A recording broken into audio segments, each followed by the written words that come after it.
చిన్న పంచి మనం ఎన్నో సినిమాలు చూసాం.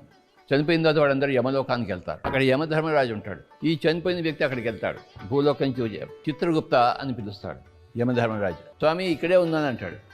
ఏమి మీ ఆజ్ఞ అంటాడు. భూలోకం నుంచి వచ్చాడు, వీడికి కాస్త నీ చిట్టాలన్నీ చూపించవయ్యా అంటాడు. చిత్రగుప్తుడి చిట్టాలు. ఒక పెద్ద హాల్ ఉంటుంది, అందులో ఒక్కడికే ప్రవేశం. ఆ హాల్ పేరు ఆకాశిక రికార్డ్స్ హాల్. పెద్ద స్క్రీన్ వచ్చేస్తుంది. వీడు ఈ భూలోకంలో పుట్టిన పంచి చచ్చిందాక వీడు ఏమేం చేశాడో అవన్నీ వాడికి కనబడతాయి. వీడు ఒక గొర్రెని చంపుకుని తినాలనుకుంటాడు, మాంసం కావాలనుకుంటాడు. ఆ గొర్రె మీద కత్తి వేస్తుంటాడు. వీడు కత్తి వేస్తున్నప్పుడు వీడు గొర్రె శరీరంలో ఉంటాడు. వీడు అంటే గొర్రె అనుభవించినంత వీడు అనుభవిస్తాడు. చేసేవాడు వాడే, చేయబడేది వాడే. ఆ గొర్రె మేక గొంతు తెగుతుంటే ఆ పడే బాధ అంతా వీడు అనుభవిస్తాడు. అదే నరక బాధ. అంటే వీడు ఎంతమందికి దుర్మార్గంగా చేశాడో వాళ్ళందరి బాధలు వీడు అనుభవిస్తాడు అక్కడ వాళ్ళ శరీరాల్లో ఉండి. ఏ పాఠాలు నేర్చుకోవాలి నువ్వు వెళ్ళావు, ఆ పాఠాలు నేర్చుకోకుండా వచ్చావు. ఇంకొన్ని దరిద్రమైన పనులు చేసి వచ్చావు. చాలా కర్మ నీకు మూట అంటుకుంది. ఏ భూలోకంలో అయితే నువ్వు కర్మని మూట కట్టుకున్నావో మళ్ళీ ఆ భూలోకానికే వెళ్ళి నువ్వు కర్మని క్లియర్ చేసుకుని రావాల్సిందే. ఇదే నీ తక్షణ కర్తవ్యం. పునరపి జననం పునరపి మరణం. మళ్ళీ నువ్వు పుట్టాలి నాయన.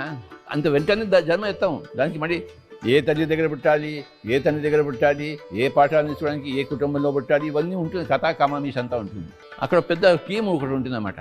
ప్రతి వాడు జన్మ ఎలా తీసుకోవాలో ఆ టీం అంతా నిర్ణయిస్తుంది. వాడు నిర్ణయించిన ఇవన్నీ నీకే ఓకేనా అంటాడు.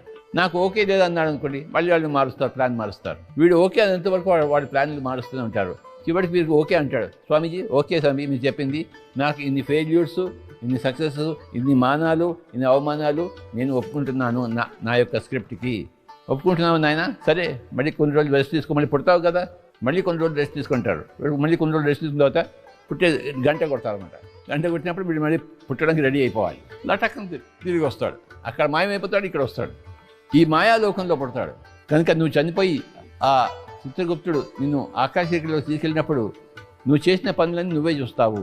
ఒకవేళ మంచి పనులు అయితే అక్కడే నువ్వు స్వర్గం అనుభవిస్తావు, నువ్వు చెడు పనులు అయితే అక్కడే నరకం అనుభవిస్తావు.